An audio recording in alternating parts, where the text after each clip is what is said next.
तो science start करेंगे। आप लोगों के जल्दी बहुत सारे पेपर आने वाले हैं, जैसे ग्रुप डी और एमपी पुलिस कांस्टेबल। तो लगभग अभी सभी एग्ज़ामों में साइंस अच्छा खासा आ रहा। ग्रुप डी में अगर आप देखो 25 नंबर का, कल ही मैं देख रहा था पूरा उसका सिलेबस, 25 नंबर का क्वेश्चन साइंस से रहना ही रहना है। ओके, लेकिन एक अच्छे लेवल का साइंस होगा, अब जो कि सभी एग्ज़ामों में रहता है, सभी एग्ज़ामों में है। तो इसलिए हम एक अच्छे लेवल का साइंस पढ़ेंगे और मैं कोशिश करूँगा कि 1 मंथ में इसे कंप्लीट कर दूँ। ओके, तो चैप्टर स्टार्ट करेंगे आवेश।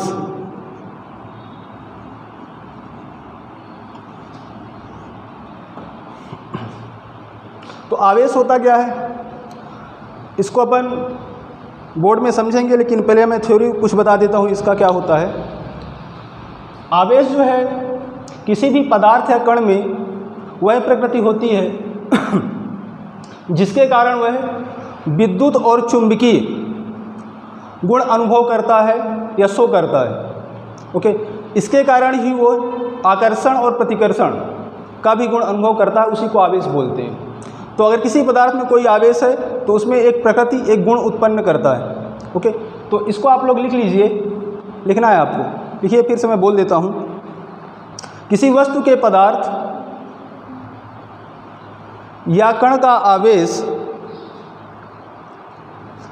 वह प्रकृति है जिसके कारण यह वैद्युत व चुंबकीय प्रभाव उत्पन्न और महसूस करता है, अर्थात वैद्युत आकर्षण या विकर्षण का अनुभव करता है, अर्थात वैद्युत आकर्षण या विकर्षण का अनुभव करता है।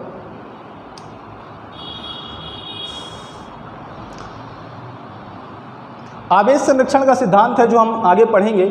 आवेश संरक्षण का सिद्धांत ये कहता है कि संपूर्ण ब्रह्मांड का निकाय शून्य होता है। संपूर्ण ब्रह्मांड के जो आवेश है उसका संपूर्ण जो आवेश होता है ब्रह्मांड का वो शून्य होता है। या आप ऐसा भी कह सकते हैं किसी विलगित निकाय में, विलगित निकाय का मतलब है कि अगर कोई एक अलग निकाय सिस्टम बना लिया जाए तो उसमें जितनी भी चीज़ें हैं उनका संपूर्ण आवेश शून्य रहेगा। तो आगे हम समझेंगे उसको। आवेश बनता कैसे है, देखिए, एक्चुअल में संपूर्ण जो ब्रह्मांड है हमारा परमाणुओं से मिलकर बना हुआ है। परमाणु बेसिक कण होता है, मूल कण। तो इसके बारे में, परमाणु के बारे में हम जब एटम चैप्टर पढ़ेंगे परमाणु, वहाँ समझेंगे। अभी फिलहाल हम आवेश के बारे में समझते हैं। ये मान लीजिए कोई परमाणु है जिसमें 3 प्रोटॉन है, तो इलेक्ट्रॉन भी उतने ही रहेंगे स्वतंत्र अवस्था में। जितने प्रोटॉन होते हैं उतने ही इलेक्ट्रॉन होते हैं किसी भी परमाणु में।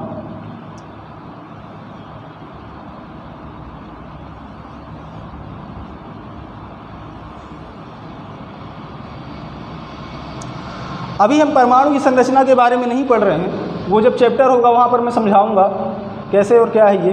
अभी हम सिर्फ ये समझ रहे हैं कि आवेश कैसे होता है, बनता कैसे। यहाँ पर अगर आप देखो तो 3 इलेक्ट्रॉन और 3 प्रोटॉन है स्वतंत्र अवस्था में, और इलेक्ट्रॉन और प्रोटॉन का आवेश सेम होता है। इसको मैं लिख दे रहा हूँ साइड में, आप लोग इसको लिख लीजिएगा।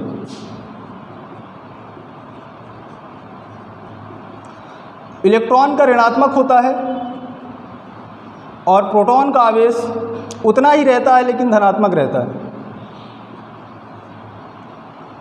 ओके, तो अगर आप इसमें देखें तो स्वतंत्र अवस्था में किसी भी परमाणु में जितने प्रोटॉन हैं उतने ही इलेक्ट्रॉन हैं। तो आप ऐसा कह सकते हैं कि कुल आवेश शून्य हो जाएगा। तो यहाँ पर जो आवेश होगा आप ऐसा लिख लो, प्रोटॉन इक्वल इलेक्ट्रॉन। तो इससे क्या होगा, इसमें जो आवेश है अभी 0 है, ठीक है, इस परमाणु में। इस तरह अगर आप यहाँ पर देखें तो यहाँ पर भी प्रोटॉन और इलेक्ट्रॉन इक्वल हैं। तो यहाँ पर 4 प्रोटॉन इक्वल 4 इलेक्ट्रॉन। यहाँ पर भी आवेश शून्य हो जाएगा क्योंकि प्रोटॉन और इलेक्ट्रॉन का आवेश बराबर होता है, एक धनात्मक होता है एक ऋणात्मक होता है। तो यहाँ पर भी अगर आप अभी देखो तो आवेश शून्य है।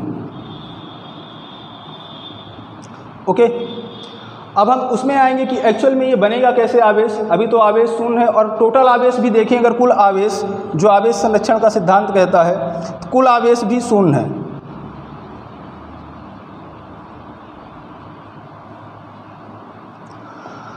कुल आवेश हमेशा शून्य ही रहता है, इसीलिए संपूर्ण ब्रह्मांड का आवेश शून्य है। आप देखेंगे आगे कि जब इलेक्ट्रॉन ट्रांसफ़र होगा, इलेक्ट्रॉन के ट्रांसफ़र होने से आवेश बनता है, लेकिन तब भी कुल आवेश तब भी शून्य ही रहेगा। ओके, तो देखिए फिर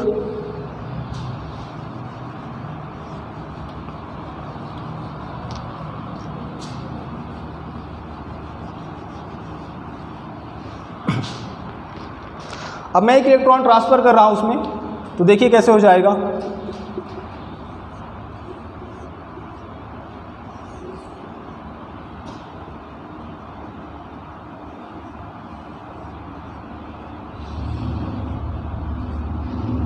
इसका एक इलेक्ट्रॉन अगर इसमें ट्रांसफ़र हो जाए तो अब आप देखेंगे यहाँ पर 3 प्रोटॉन हैं और यहाँ पर 2 इलेक्ट्रॉन हैं। मीन्स प्रोटॉन ज़्यादा है, धन आवेश। प्रोटॉन क्या होता है? धनात्मक होता है। तो प्रोटॉन यहाँ पर इलेक्ट्रॉन से ज़्यादा है, इसलिए यहाँ पर आवेश क्या हो जाएगा? धनात्मक।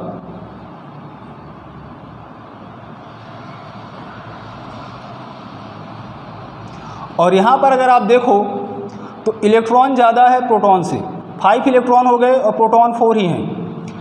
तो इलेक्ट्रॉन ऋणात्मक होता है, इसलिए इस पर ऋण आवेश आ जाएगा। तो जो आवेश यहाँ पर होगा वो ऋणात्मक। ओके। लेकिन अगर अभी भी आप देखो तो जो कुल आवेश है, कुल आवेश, अब टोटल काउंट कर लो, 3 और 4, टोटल 7 प्रोटॉन हैं, 7 प्रोटॉन। इलेक्ट्रॉन भी अगर आप काउंट करो तो 2 और 5, 5 2 7, तो कुल आवेश अभी भी शून्य रहेगा। ओके। तो देखो ऐसा क्वेश्चन आप में बन सकता है कि अगर किसी एक प्रोटॉन से किसी विलगित निकाय में, एक्चुअल में इसको एक निकाय में मानना पड़ेगा, एक सिस्टम मानना पड़ेगा, किसी एक वस्तु से एक इलेक्ट्रॉन दूसरे वस्तु में ट्रांसफ़र होता है, तो कुल आवेश में क्या फ़र्क आएगा? तो कुल आवेश चेंज नहीं होगा, वो 0 ही रहेगा। ठीक है। जिससे ट्रांसफ़र हुआ, जिसमें इससे गया तो इसमें तो धनात्मक आवेश आ जाएगा, उसमें इलेक्ट्रॉन गया है तो उसमें ऋणात्मक आवेश हो जाएगा। लेकिन अगर हम कुल आवेश देखें तो वह अभी भी शून्य रहेगा। तो यही आवेश संरक्षण का सिद्धांत भी है। आगे हम उसको पढ़ेंगे, डिस्कस करेंगे। ओके। तो किसी वस्तु में कितना आवेश हो सकता है ये देखिए। अब हमने यहाँ पर समझ लिया कि आवेश कैसे बनता है। इलेक्ट्रॉन के ट्रांसफ़र होने से, स्थानांतरण होने से आवेश बनता है। तो किसी वस्तु में कुल कितना आवेश हो सकता है? देखो, अगर एक से दूसरे में इलेक्ट्रॉन गया है तो या तो पूरा इलेक्ट्रॉन जाएगा, या तो एक पूरा जाएगा, या 2 जाएगा, 4 जाएगा, 6 जाएगा। कभी ऐसा नहीं होगा कि हाफ, आधा इलेक्ट्रॉन चला जाए ब्रेक होके। ठीक है। तो या तो पूरा इलेक्ट्रॉन जाएगा या तो नहीं जाएगा। तो मीन्स जो भी कुल आवेश किसी वस्तु में होगा तो वो इलेक्ट्रॉन के, जैसे अगर एक इलेक्ट्रॉन गया तो 1 इलेक्ट्रॉन के आवेश के बराबर, अगर 2 गया तो 2 इलेक्ट्रॉन के आवेश के बराबर, 3 गया तो 3 इलेक्ट्रॉन के आवेश के बराबर। तो अगर हम ऐसा मान लें कि n इलेक्ट्रॉन गए हैं तो n इलेक्ट्रॉन के आवेश के बराबर आवेश हो सकता है किसी भी वस्तु में। इसे ही आवेश का क्वांटीकरण सिद्धांत कहते हैं, जो आगे हम पढ़ने वाले हैं। तो किसी वस्तु में आवेश क्या होगा? Q बराबर NE। हमने यहाँ से समझा हुआ, क्योंकि इलेक्ट्रॉन को ट्रांसफ़र करने से ही आवेश होता है, और आवेश कभी आधा नहीं जाएगा। यहाँ पे n क्या होता है? पूर्णांक नंबर, या तो 1 2 3 4 ऐसा करके कोई भी नंबर हो सकता है। ओके। इसमें आप ऐसा लिख लीजिए, जहाँ पर Q क्या है? उत्पन्न आवेश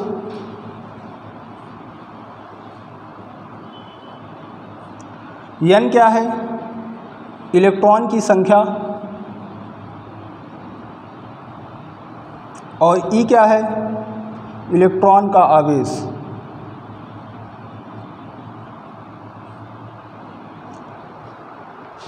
इस पे क्वेश्चन भी बनते हैं, प्रश्न बनेंगे न्यूमेरिकल। आगे हम करेंगे प्रश्न। हेडिंग लिख लेंगे, आवेश का क्वांटीकरण सिद्धांत।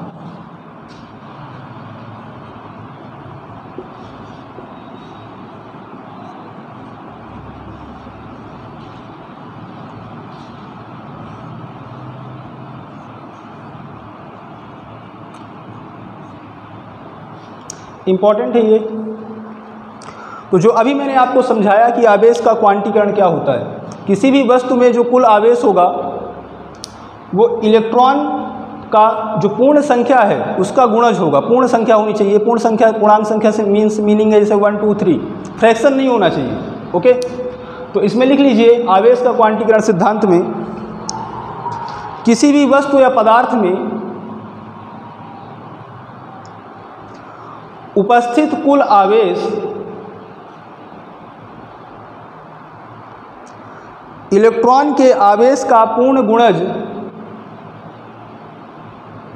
इलेक्ट्रॉन के आवेश का पूर्ण गुणज के रूप में होता है।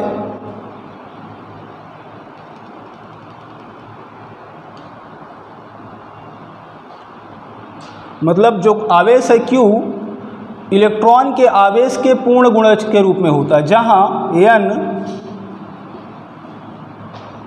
n इंटीजर कोई पूर्णांक हो सकता है।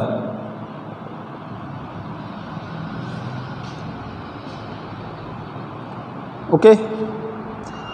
अच्छा, किसी को कुछ पूछना रहे तो पूछेंगे भी, है ना। जो भी चैप्टर अपन पढ़ेंगे आप लोग पहले से उसे पढ़ लीजिए घर में, उससे समझने में क्या होता है आप अच्छी तरह समझ पाते हैं कि आपको कहाँ पर प्रॉब्लम थी जब आप पढ़ रहे थे उस चैप्टर को, तो आपका फोकस उसी में ज़्यादा रहता है, उस चीज़ को समझने में, और अच्छे से समझ में आ जाता है।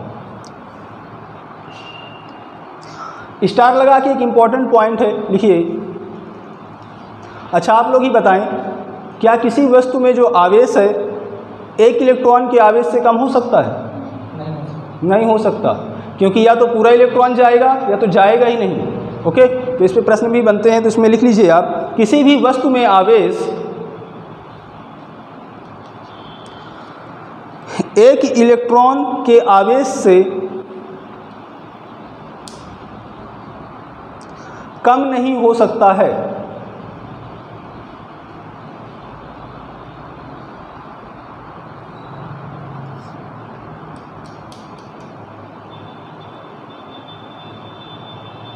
एक क्वेश्चन लिख लेते हैं, लिखिए। यदि किसी वस्तु में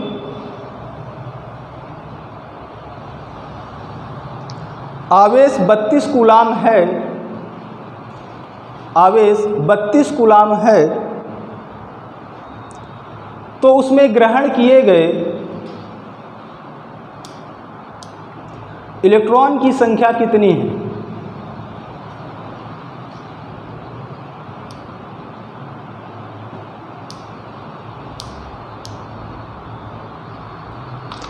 कितनी होगी?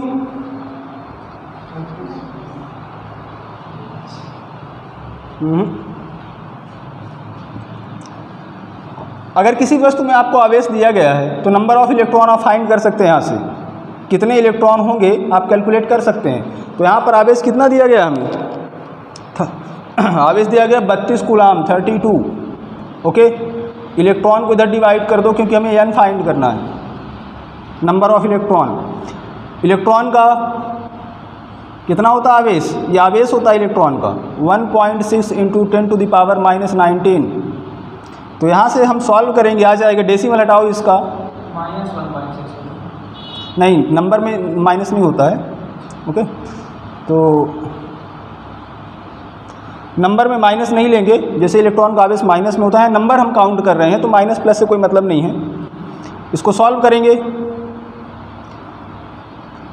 न्यूमरेटर में ले जाओ इसको अंश में, तो पावर प्लस हो जाएगी। इतने इलेक्ट्रॉन होंगे, या इसको हम ऐसा भी लिख सकते हैं 2 into 10 to the power 20 electron. तो अगर किसी वस्तु में हमें आवेश पता है तो इलेक्ट्रॉन की संख्या हम ज्ञात कर सकते हैं। ओके, आजकल जो पेपर होते हैं कॉम्पिटिटिव एग्ज़ाम में, न्यूमेरिकल भी आते हैं छोटे छोटे, तो आपको प्रैक्टिस करना है। आपके पास जो भी बुक होगी, काफ़ी सारे मैं कराऊंगा हर टॉपिक पे जहाँ पर भी न्यूमेरिकल बनते हैं, लेकिन आपको भी घर में प्रैक्टिस करना है, सीखना है। और साइंस को अच्छी तरह समझना है, मैथ से कम नहीं है। रटा रटाया साइंस आपको एग्ज़ाम में काम नहीं देगा। स्टार लगा के नेक्स्ट।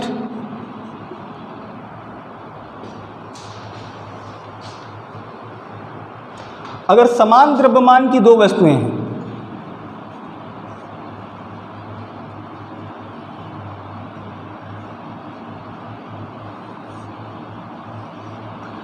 एक में माइनस आवेश है,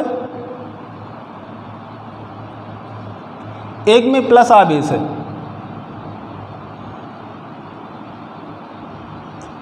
तो किसका द्रव्यमान अधिक होगा? क्योंकि इलेक्ट्रॉन इसमें आए होंगे ना, अगर ऋण आवेश है तो प्लस से ऋण में आए होंगे, तो उसमें इलेक्ट्रॉन में भी कुछ ना कुछ तो मास होता ही है। हालांकि निग्लिजिबल रहता है, बहुत कम ही होता है, बट होता तो है ना। वो कितना होता है अपन बाद में पढ़ेंगे जब एटम चैप्टर पढ़ेंगे। तो इलेक्ट्रॉन अगर इसमें आ गए हैं तो इसका मास बढ़ जाएगा, ऑब्वियस सी बात है, और इसका मास कम हो जाएगा। ओके, तो हम ऐसा कह सकते हैं कि ऋणावेशित वस्तु, लिख लेंगे इसको,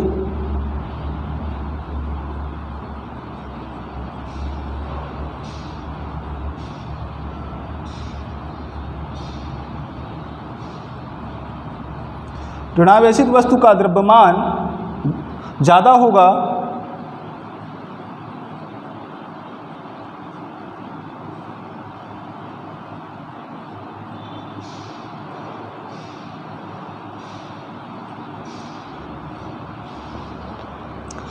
ओके। तो ऋणावेशित वस्तु का द्रव्यमान ज़्यादा होगा धनावेशित वस्तु के द्रव्यमान से। आप लोग सारी चीज़ें नोट कर लेना कॉपी में, क्योंकि जितनी भी चीज़ें मैं बोल रहा हूँ सब आपके काम का रहेगा, कहीं ना कहीं से क्वेश्चन बनेंगे उसमें।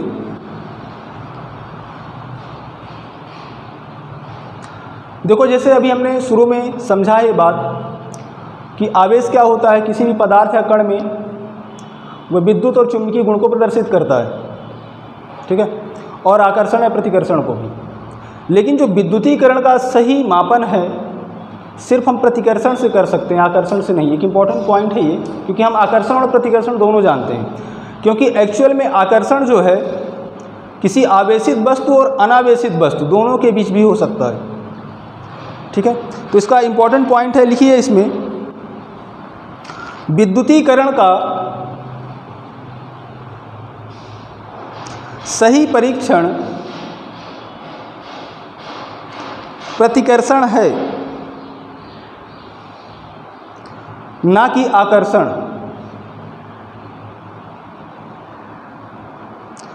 क्योंकि एक आवेशित तथा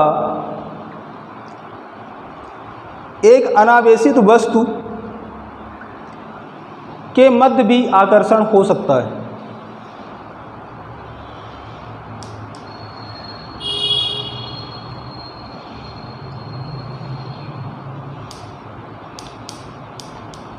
किसी भी चैप्टर में, किसी भी टॉपिक में जितना भी इम्पोर्टेंट पॉइंट होगा मैं सब कुछ बताऊंगा और समझाऊंगा आपको। ओके, नेक्स्ट पॉइंट लिख लीजिए।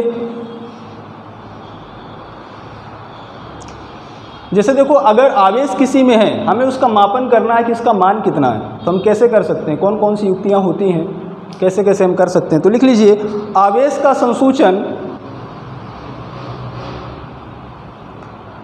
मान एवं मापन स्वर्णपत्र विद्युतदर्शी, स्वर्णपत्र विद्युतदर्शी, इलेक्ट्रोमीटर, वोल्टमीटर तथा प्रक्षेप धारा मापी से हो सकता है। तो आपने देखा होगा एग्जाम में ऐसे भी क्वेश्चन पूछे जाते हैं कि इसका मापन किससे किया जाता है। ओके, तो इलेक्ट्रॉन का मापन हम इससे कर सकते हैं। आप लोग जो ना लिख पाएँ तो टेंशन ना लें, आगे लिखिएगा और फिर वीडियो से लिख लेना। ओके, तो छूट जाएगा। तो अच्छा, वस्तुओं को ये आवेशित करने की जो प्रक्रिया है सर्वप्रथम किसने बताई थी?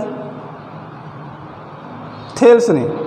थेल्स ने देखा कि सबसे पहले अगर दो वस्तुओं को आपस में रगड़ा जाए तो उनमें एक गुण उत्पन्न हो जाता है, वो आकर्षण और प्रतिकर्षण का।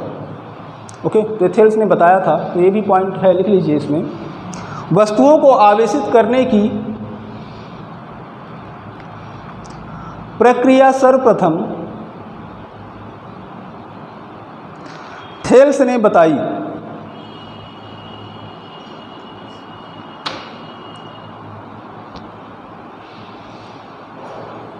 ओके, तो एकाग्रता के साथ पढ़िए और अच्छा साइंस पढ़ाऊंगा। मैथ भी जल्दी स्टार्ट होगा, 1-2 दिन के अंदर मैथ का भी क्लास रहेगा। ओके, और जो कोचिंग के बच्चे हैं वो तो कहीं पर भी टॉपिक में प्रॉब्लम हो, वीडियो में आपको कुछ समझ ना आया तो क्लास आके भी पूछ सकते हैं। आज के लिए इतना ही, सभी को धन्यवाद।